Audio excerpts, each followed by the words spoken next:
묘지로 가는 길. 독일의 작가 토마스 만은 1929년에 노벨문학상을, 1949년에 괴테상을 수상하였으며 독일의 문화와 정신 속에서 꼽힌 가장 독일적인 소설가로 일컬어진다. 사상적 깊이와 세련된 표현으로 20세기 최고의 작가이자 금세기 최고의 리얼리스트로 격찬받았다. 묘지로 가는 길의 주인공인 피프삼은 거듭되는 불행의 결과로 비참하고 괴상한 모습을 하고 있으며 이해할 수 없는 해괴한 행동으로 사람들의 웃음을 산다. 그럼 묘지로 가는 길을 낭독해 보겠습니다. 묘지로 가는 길은 국도를 끼고 곧게 뻗어 있었다. 길 양편에는 인가가 있었는데 아직 신축 중인 집들도 눈에 띄었다. 그리고 인가를 지나면 들판이 있었다. 국도 연변에는 마디가 울퉁불퉁한 여러 해 묵은 나도밤나무 숲으로 덮여 있었으며 도로의 반은 포장이 되어 있었으나 반은 아직 포장이 되어 있지 않았다. 그러나 묘지로 가는 길은 자갈이 깔려 있어 포장된 길이나 다름이 없었다. 국도와 묘지로 가는 길 사이에는 풀과 꽃이 무성한 물 없는 도랑이 패여 있었다. 늦은 봄, 여름이 문턱에 이르고 있었다. 세상은 온통 하나님의 축복에 휩싸여 있었다.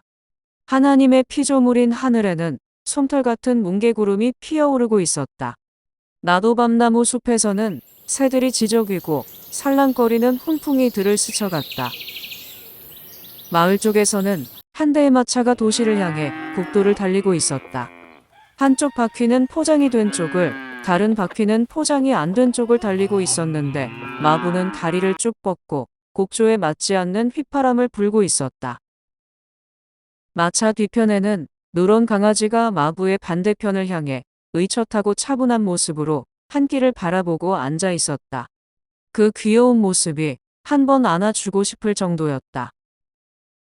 그러나 이 강아지는 이 이야기와는 아무 관계가 없으므로 입안에 두어도 좋을 것 같다. 병사들의 행렬이 지나가고 있었다. 이곳에는 멀지 않은 병영으로부터 먼지를 일으키며 군가에 발 맞춰 행진해 오고 있었다. 도시에서 오는 두 번째 마차가 마을로 들어갔다.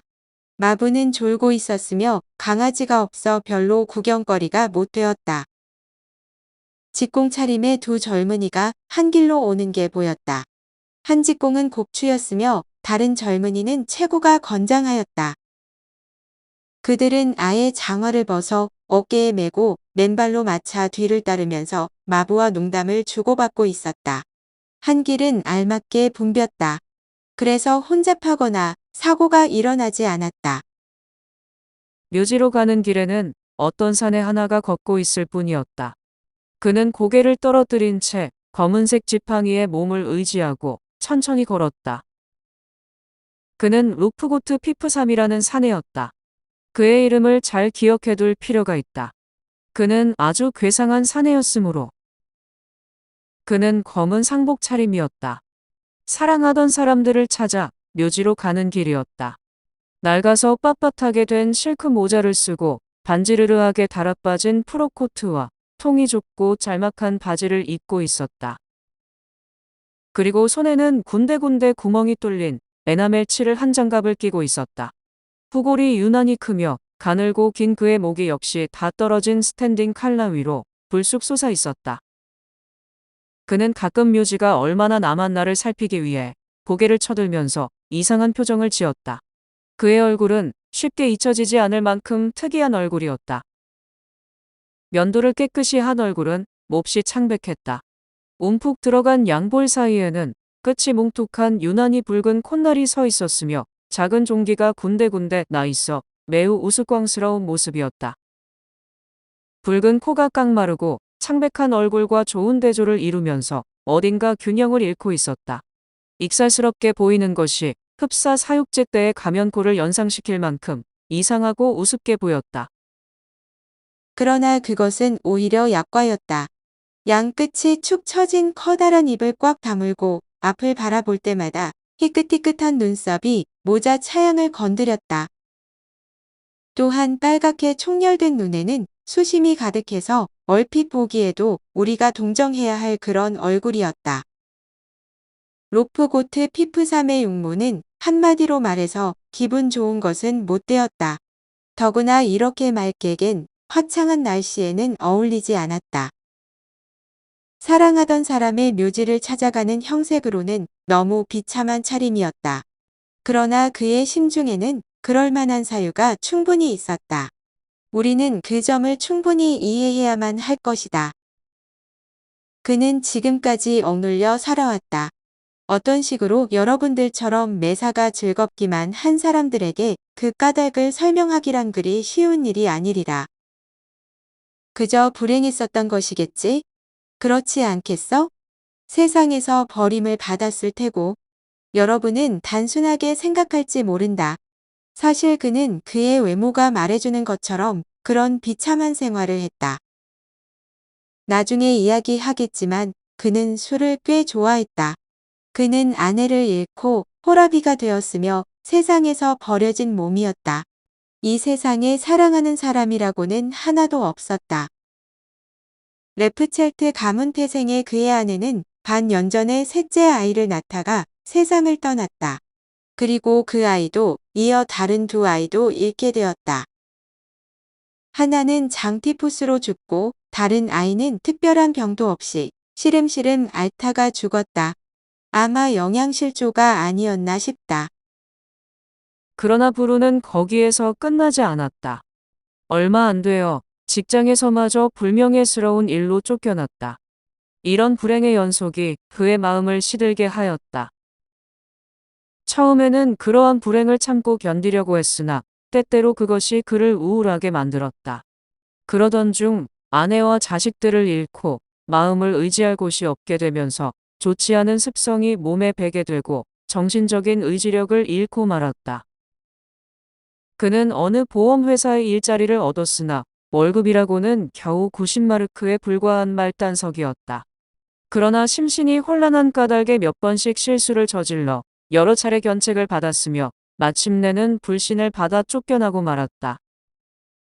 결국 그는 마음을 다잡을 기회를 잃고 점점 자멸의 구렁텅이로 떨어지게 되었다. 여러분도 아시다시피 불행은 사람으로 하여금 신용을 잃게 한다. 이런 일을 좀 살펴보는 게 좋겠다. 거기에는 그럴 만한 불가항력적인 내막이 숨어 있는 법이니까. 스스로 자기의 결백함을 부르짖어도 믿는 사람이 없었다. 인간이란 자칫 불행에 빠지면 자신을 학대한다. 그리고 이 자기 학대와 타락과는 불가분의 관계가 있어 서로 맞붙어 손을 잡고 있으며 마침내는 가공할 결말을 초래하는 법이다. 피프삼의 예가 바로 그랬다. 그는 자기 혐오감에 젖어 술을 마셨다. 그렇게 되어 순진한 마음씨에 날로 때가 끼고 나중에는 자기를 학대했다. 장롱에는 항상 노란색 독약이 담긴 약병이 놓여 있었다. 우리는 조심하기 위해 그야 기름을 밝히지 말기로 하자. 그는 이 장롱 앞에서 몇 번씩이나 무릎을 꿇고 엎드려 혀를 깨물고 자살하려 했으나 실행하지 못하고 있었다. 이런 이야기는 여러분에게 들려주고 싶지 않으나 참고 삼아 말씀드린 것이다. 그런 그가 지금 검은색 지팡이를 휘두르며 묘지로 향해 가고 있다. 그의 볼에는 부드러운 미풍이 스쳤으나 그는 그것을 느끼지 못하고 있었다.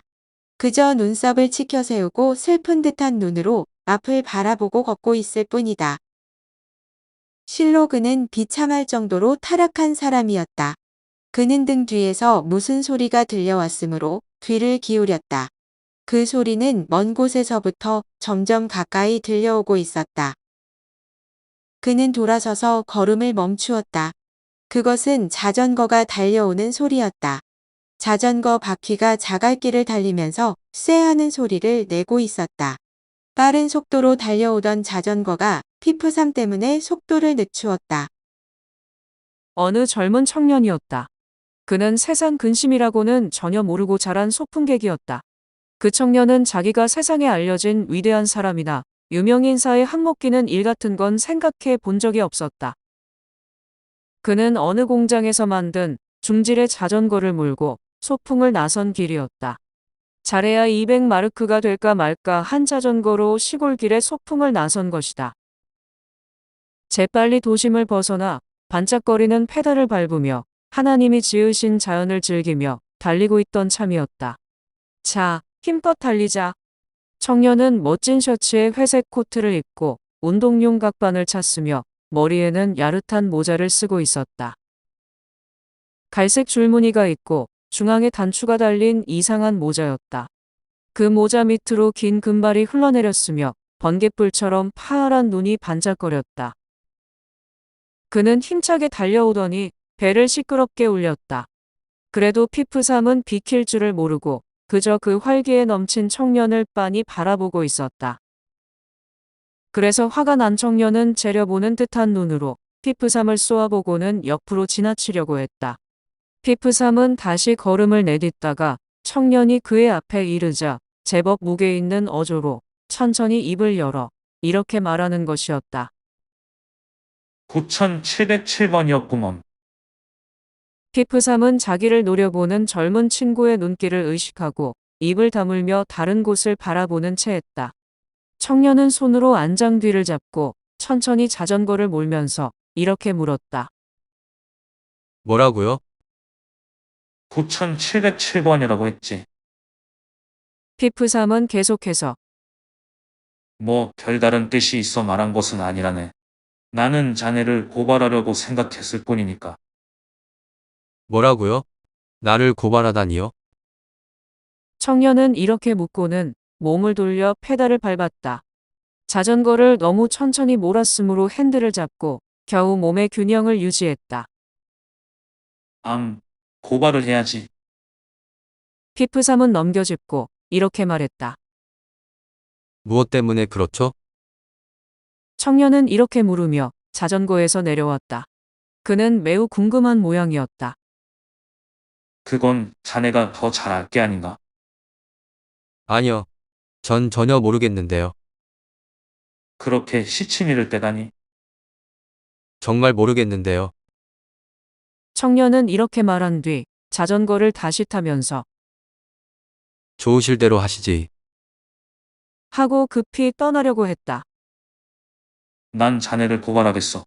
자네는 분명 이 길을 자전거로 달렸지. 건너편 국도를 놔두고 말이네.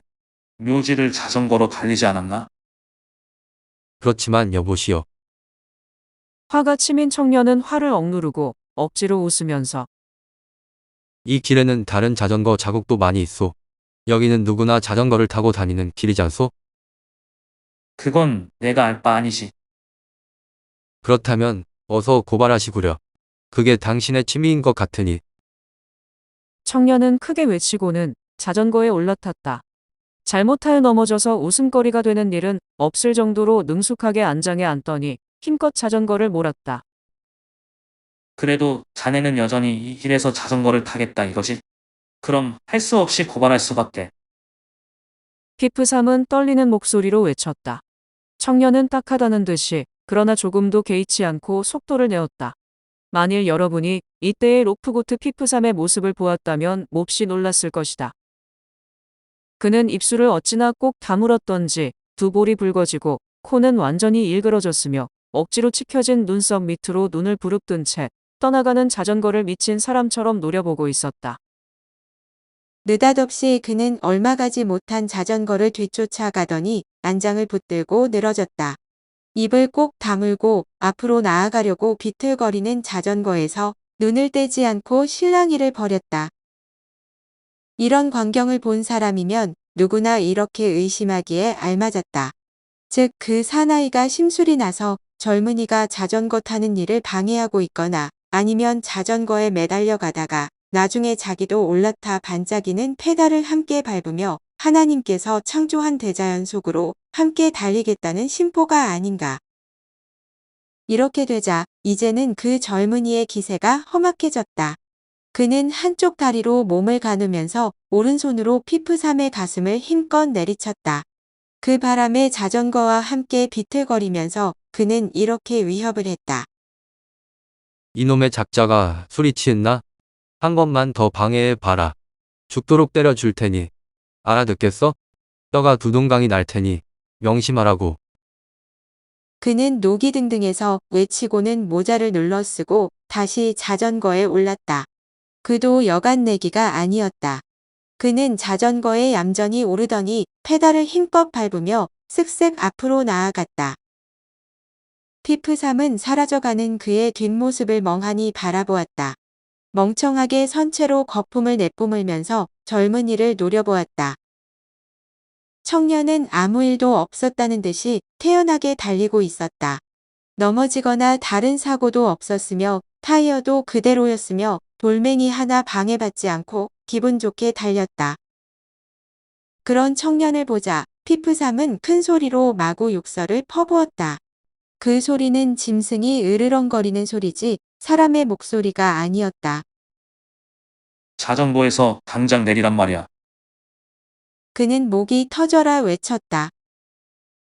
그 길로 가서는 안 된대도 썩 건너편 길로 가지 못하겠어? 내 말이 안 들리나? 어서 내리지 않을래?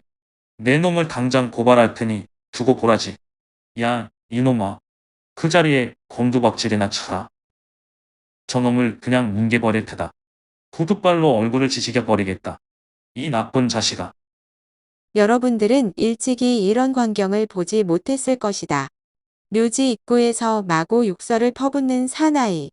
머리가 뒤엉클어진 채 고래고래 악담을 하고 길길이 날뛰며 사지를 허우적거리는 사나이를 본 일이 있겠는가.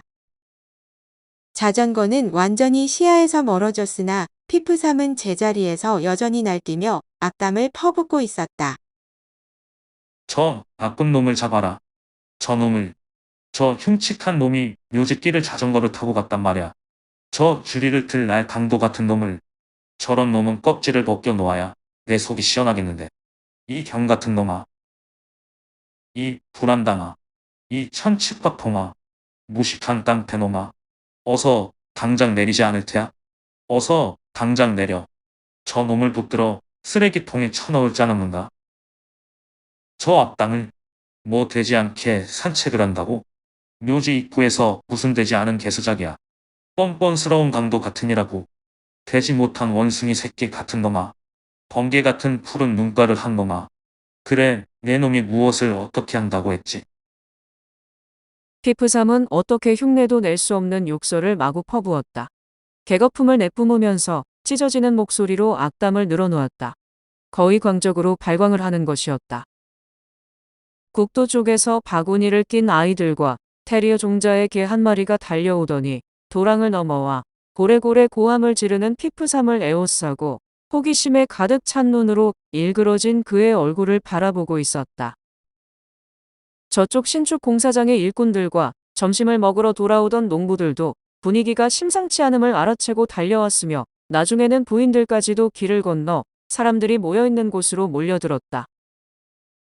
피프삼은 여전히 악을 쓰고 있었다. 그리고 점점 그 정도가 심해졌다. 하늘을 향해 두 주먹을 미친 듯이 휘둘렀으며 발을 동동 구르기도 하고 맹물 빙빙 돌다가 무릎을 구부리고 고래고래 소리를 지르며 날뛰기도 했다. 욕설을 계속 퍼붓느라 숨을 돌릴 겨를이 없을 지경이었다. 그런 숱한 욕설이 어디서 나오는지 놀라운 일이었다. 그러다가 그의 얼굴이 무섭게 부어올랐다. 실크 모자는 목덜미에 걸리고 셔츠 앞자락은 조끼에서 빠져나와 있었다. 그는 나중에는 이번 사건과는 전혀 무관한 일을 들추어내어 엉뚱한 말을 짓걸리기 시작했다. 자기의 부도덕한 생활에 대하여 암시하기도 하고 얼토당토하는 신앙 이야기를 끄집어내기도 하였다. 그러나 욕설은 그치지 않았다. 자, 어서들 모이시오. 모두 모이란 말이야. 하고 그는 큰 소리로 외쳤다. 너희들은 물론이고 다른 놈들도 말이다. 모자를 눌러쓰고 번개같이 푸른 눈을 가진 놈들은 모두 모이란 말이야. 너희 귓구멍이 아프도록 일러줄 테니까 정신이 번쩍 들도록 말이다. 왜들 웃는 거야? 왜 어깨를 들먹여? 그래, 난 술주정뱅이다. 마시고 말고 듣고 싶은 놈들은 모두 들어라. 나는 복음도 한다. 그게 어쨌다는 거냐? 아직도 마음을 놓기는 이르고 언젠가는 하나님께서 우리들을 심판하시는 날이 올 것이다. 구세주가 구름 속으로 오실 날이 있을 것이다. 이 바보 같은 악당들아. 그분의 공의는 이 세상에 속한 것이 아니다. 그분이 내 놈들을 천길 암흑 속에 던지실 것이다. 이 무지막지한 놈들아, 거기서 내 놈들이 울고불고 야단을 한대도 공사장에서 더 많은 일꾼들과 여자들이 몰려들었다. 어느 마부 한 사람은 마차를 길가에 세워놓고 회초리를 손에 든 채 도랑을 건너 달려왔다. 어느 남자가 피프삼의 팔을 잡아 흔들었으나 막무가내였다. 지나가던 병사들도 빙그레 웃으면서 목을 뽑고 이쪽을 건너다 보았다. 테리어 종의 개는 더 참지를 못하고 앞발을 땅바닥에 버티고 꼬리를 사리며 그의 얼굴을 맞대 놓고 지저댔다. 로프고트 피프삼은 계속해서 외쳤다. 어서 내려라. 빨리 썩 내리지 못해. 이 무식한 건달아. 그는 한 팔로 공중에 커다란 원을 휘저으며 그 자리에 털썩 주저앉더니 뒤로 벌렁 넘어졌다. 그는 호기심에 가득 찬 사람들에 둘러싸여 입을 굳게 다문 채 시커먼 덩어리처럼 꼼짝 않고 누워 있었다. 그의 빳빳한 실크 모자가 땅바닥에 떨어져 구르다가 저만치가 멈추었다. 꼼짝 않고 있는 피프삼 위로 두 명의 미장이가 몸을 굽히고 단순히 노동자다운 순진한 말씨로 무슨 일이냐고 물었다. 그러자 군중 속에 끼어있던 한 사람이 그 자리를 빠져나와 급히 달려가고 남은 사람들은 그가 의식이 남아있는지 다시 한번 건드려 보았다. 다른 사람은 물통에 있는 물을 퍼서 끼얹어 보기도 하고 어떤 사람은 술병에서 손바닥에 술을 따라 그의 간자놀이에 문질러 보기도 했다. 그러나 그는 꼼짝도 하지 않았다. 얼마만큼 시간이 흘렀다. 마차 한 대가 바퀴 소리를 요란하게 내면서 이쪽으로 달려오고 있었다. 구급마차가 현장에 와서 멎었다. 귀엽게 생긴 두 필의 말이 끄는 마차에는 양쪽에 커다란 붉은 십자가가 그려져 있었다. 몸에 꼭 조이는 제복을 입은 두 남자가 마부석에서 내렸다. 그중 한 사나이가 마차 문을 열고 들 것을 꺼내러 뒤쪽으로 가는 사이 다른 사나이는 묘지로 가는 길로 뛰어가 구경꾼들을 밀치고 한 사람의 도움을 얻어 피프삼을 마차로 끌고 왔다. 그리고 그를 들 것에 눕힌 채 마취빵을 가마속에 넣듯이 마차 속에 밀어넣고 문을 쾅하고 닫아버렸다. 그리고 두 남자는 다시 마부석에 올라탔다. 마치 연극이라도 하는 것처럼 모든 일을 익숙한 솜씨로 해치운 것이었다. 이리하여 피프삼은 그들에 의해 마차에 실려 그 자리를 떠났다.